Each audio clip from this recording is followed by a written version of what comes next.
Good morning children. Kusum ma'am की online class में आपका स्वागत है। प्यारे बच्चों, आज हम तीसरी कक्षा की हिंदी की पाठ्य पुस्तक झिलमिल का पाठ 3 इठलाती बूंद के अभ्यास में आने वाले क्वेश्चन आंसर, वर्ड मीनिंग और अदर एक्टिविटीज़ को अच्छी तरह से समझेंगे। बच्चों, मेरी आप सभी से रिक्वेस्ट है कि वीडियो को शुरू से लेकर अंत तक पूरी देखना, ताकि क्वेश्चन आंसर अच्छी तरह से आपको समझ आ सके और एग्ज़ाम में आप इनके जो है अच्छी तरह से एग्ज़ाम दे सकें और अच्छे नंबर प्राप्त कर सकें। एक और बात बच्चों, अगर आप अभी तक मेरे चैनल का हिस्सा नहीं बने हैं तो मेरे चैनल ऑनलाइन स्टडी हब को सब्सक्राइब भी कर लेना और साथ में दिए बेल आइकन को ज़रूर प्रेस कर लेना, ताकि मैं जो भी नई वीडियो डालूं उसका नोटिफिकेशन आपको मिल जाए और आपके पास मेरी वीडियो सबसे पहले पहुंच सके। तो बच्चों, आज शुरुआत करते हैं हम अभ्यास से। आइए शब्दों के अर्थ जानें। इठलाना, इतराना, उत्साह, जोश, ताकना, टकटकी लगाकर देखना, निहारना, ध्यान से देखना, वृक्ष, पेड़। तो ये तो थे वर्ड मीनिंग। अब आगे है पाठ से। नन्ही बूंद क्या सोच रही थी? नन्ही बूंद क्या सोच रही थी पता है? नन्ही बूंद सोच रही थी कि कितना अच्छा होता यदि वह बादलों के साथ आकाश में उड़ती, खेतों, बगीचों और वृक्षों की ऊंची चोटियों को देख पाती। अब आगे है, किसे देखकर बूंद का मन पिघल गया? सूखे खेतों के कारण निराश किसानों को देखकर बूंद का मन पिघल गया। किसान क्यों झूम उठा? किसान आम के पेड़ों पर रसीले आम लगे देखकर झूम उठा। बूंद का अंत कैसा रहा? बूंद का अंत अच्छा रहा। वह आम के पेड़ में जा समाई, उसके कारण पेड़ के आम रसयुक्त हो गए। अब आगे आते हैं आपकी बात, और आपकी बात में जो क्वेश्चन आते हैं बच्चों, उनके आंसर आपको ही बच्चों देने होते हैं। मैं इनको समझा देती हूँ। पहला क्वेश्चन है, बूंद बादलों के संग आसमान में उड़ना चाहती थी, आपका मन क्या क्या करना चाहता है? तो बताओ बच्चों, बूंद तो जो है वो आसमान में उड़ना चाहती थी, लेकिन आपका मन क्या कर रहा है? आपका मन जो भी करने को कहे वो आपको बताना है। बताओ बच्चों। हाँ, खेतों को देखने का, पार्क में घूमने का, तो जो भी आपका मन करे वो आपको बताना है। आगे है, बूंद सूखे खेतों को देखकर उदास हो गई थी। आप कब कब उदास हो जाते हैं? बताओ बच्चों, उदास कब होते हैं? जब आपकी कोई पिटाई कर देता है तब उदास हो जाते होगे, है ना? जब आपका अपने भाई बहनों से लड़ाई झगड़ा हो जाता है तब उदास हो जाते होगे। तो आपको यहाँ पर अपनी बात बतानी है कि उदास कब कब होते हैं। आगे है, कोई घटना याद करके बताएं जब कुछ देखते या सुनते ही आपका मन झूम उठा हो। तो बताओ बच्चों, कब उठा, झूम उठा? आपके पापा आपके लिए कुछ खिलौने लेकर आए हों तो हो सकता है आपका मन झूम उठा हो, है ना? या फिर आपके एग्ज़ाम में बहुत अच्छे मार्क्स आ गए हों तो भी मन खुश हो जाता है ना? या फिर आपके दादाजी दादी जी ने आपको कोई कहानी सुनाई हो, है ना? तो आपको बताना है कि आपका मन कब आप खुश हुए थे, आपका मन कब खुशी से झूम उठा था। अब आगे देखिए है भाषा की बात। बड़े बड़े वृक्षों की ऊंची चोटियों को देख पाती। वृक्ष शब्द में री की मात्रा है। यहाँ पर ये जो है री की मात्रा ध्यान से देखिए। ये है, ऐसे ही दो और शब्द लिखिए जिनमें री की मात्रा हो। जिसमें री की मात्रा आता हो बच्चों, वो हमें शब्द लिखना है। जैसे कि है कृपा।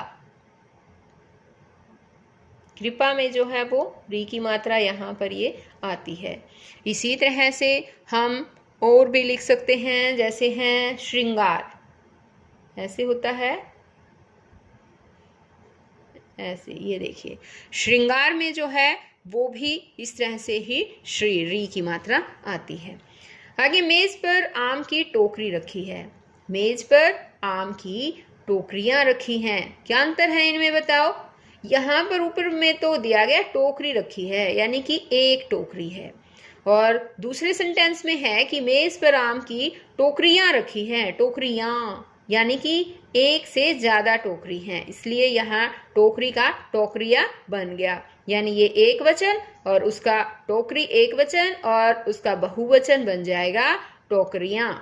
यहाँ टोकरी से अभिप्राय है एक टोकरी, टोकरियां से अभिप्राय है एक से ज्यादा टोकरी। ऐसे ही अन्य शब्द बनाइए। लड़की, लड़कियां, यहाँ लड़कियां बनाकर दे रखा है ना। इसी तरह से हमें इनके भी जो है वो और शब्द बनाने हैं। कुर्सी, तो कुर्सी है यहाँ, उसका हम बनाएंगे कुर्सियां। एक और बात बच्चों, देखो जो बड़ी ई की मात्रा आई है बहुवचन बनाते टाइम, वो छोटी ई की मात्रा में परिवर्तित हो जाएगी और उसके लास्ट में या लिखकर उसके ऊपर चंद्र बिंदु आ जाएगा, तो ये बहुवचन बन जाएगा।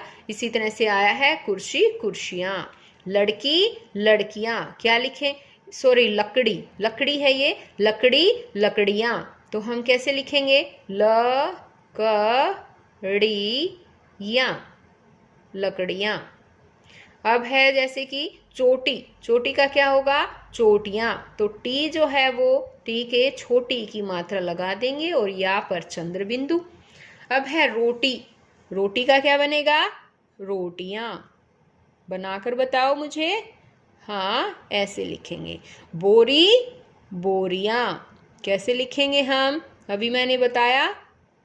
बोरी में छोटी ई की मात्रा, बोरी में जो है वो बड़ी ई की मात्रा, लेकिन बोरियां लिखते टाइम ये छोटी ई की मात्रा हो जाएगी और लास्ट में या लग जाएगा। बकरी, बकरियां, बकरियां, ठीक है, ऐसे। अब आगे है टहनी, टहनी का क्या हो जाएगा, टहनियां, इस तरह से, और या के ऊपर चांद बिंदु आ जाएगा। अब है खाता है, खाती है। सोहन आम खाता है, रीटा आम खाती है। सोहन लड़का है इसलिए खाता आया है, रीटा लड़की है इसलिए खाती आया है। यहाँ पर देखो बच्चों, सोहन आम खाता है, सोहन लड़का है ना, इसलिए खाता है आएगा उसके लिए, और रीटा खाती है, रीटा लड़की है इसलिए खाती है आया है। तो ये कहता है ऐसे ही कुछ शब्द नीचे दिए गए हैं, उनसे वाक्य बनाइए। पीता, पीती, तो अब जैसे मैंने यहाँ पर लिख दिया है पीता, मोहन दूध पीता है, यानी लड़का है तो पीता है आ गया। पीती, राधा दूध पीती है। यहाँ पर आप और कुछ भी वर्ड्स जो है यहाँ पर बच्चों बना सकते हो, आप अपना नाम भी यहाँ पर लिख सकते हो। खेलता, राहुल खेलता है, और खेलती, मंजू खेलती है। अब चलता, चलता पे बनाना, जैसे राकेश तेज चलता है, और चलती, चलती के लिए क्या आएगा, वीणा तेज चलती है, ये लड़की है ना इसलिए इसके साथ चलती आया है। अब आगे देखिए बच्चों, मिट्टी शब्द को ऐसे भी लिखते हैं, मिट्टी। यहाँ पर देखो ये ट और इसके नीचे एक और ट लिखा है ना, लेकिन हम मिट्टी को ऐसे भी लिख सकते हैं। ये जो ट है इसके नीचे हलंत लिख रखा है, यानी कि ये आधा ट है। दिए गए शब्दों को भी इसी प्रकार लिखें, तो यहाँ पर कुछ शब्द दे रखे हैं, कहता है इसको भी इसी तरह से लिखना है, आधा आधा करके, नीचे की तरफ करके नहीं लिखना इनका। जैसे खट्टा है ना, खट्टा को और दूसरी तरीके से कैसे लिख सकते हैं, ख, दो ट आए हैं, ट है ना, तो इस एक ट में नीचे हलंत लगा देंगे, यानी कि ये आधा ट है, और ये ट और आ, ये बन गया खट्टा। ऐसे ही है पट्टी, तो उसको हम कैसे लिखेंगे बताओ, प ट हलंत लगाएंगे और ट ई, पट्टी। ऐसे ये है भट्टी, भट्टी को कैसे लिखेंगे, भ ट और ट के ई, भट्टी। ये है चट्टान, च, ये आधा ट लिखेंगे, हलंत लगा देंगे, और ये टा और न, ये हो जाएगा चट्टान। इसी तरह से है छुट्टी, इसको बताओ कैसे लिखेंगे, छू लिखा, ट लिख दिया, ये ट लिखा और ई की मात्रा, ये हो गई छुट्टी। अब आगे देखो, बूंद का सफर।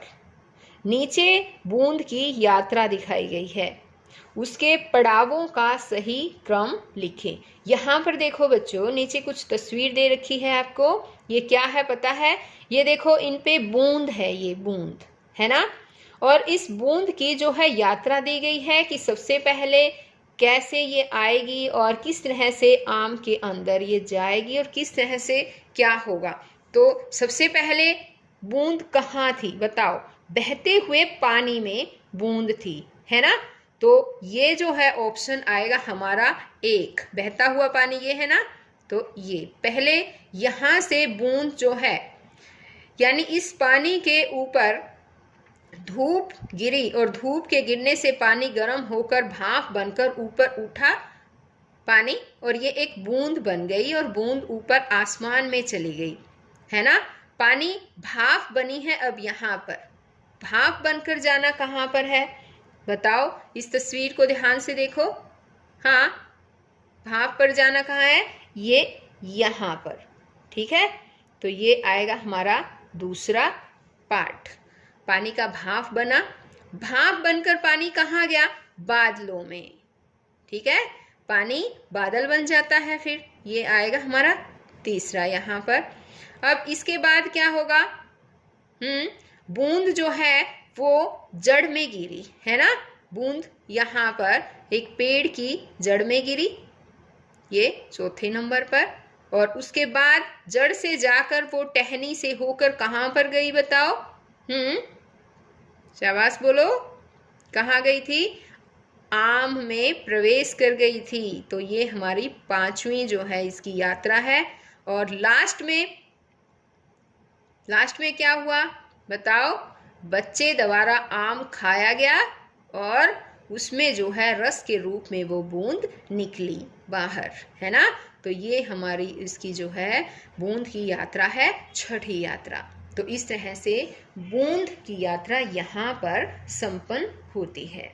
तो बच्चों, आज इस वीडियो में केवल इतना ही। नेक्स्ट वीडियो में मैं आपको और जो आगे नया चैप्टर है उसको अच्छी तरह से रीड करना सिखाऊंगी और उसमें आने वाले क्वेश्चन आंसर्स समझाऊंगी। तो बच्चों, फिर मिलते हैं नई वीडियो में। तब तक के लिए बाय बच्चों।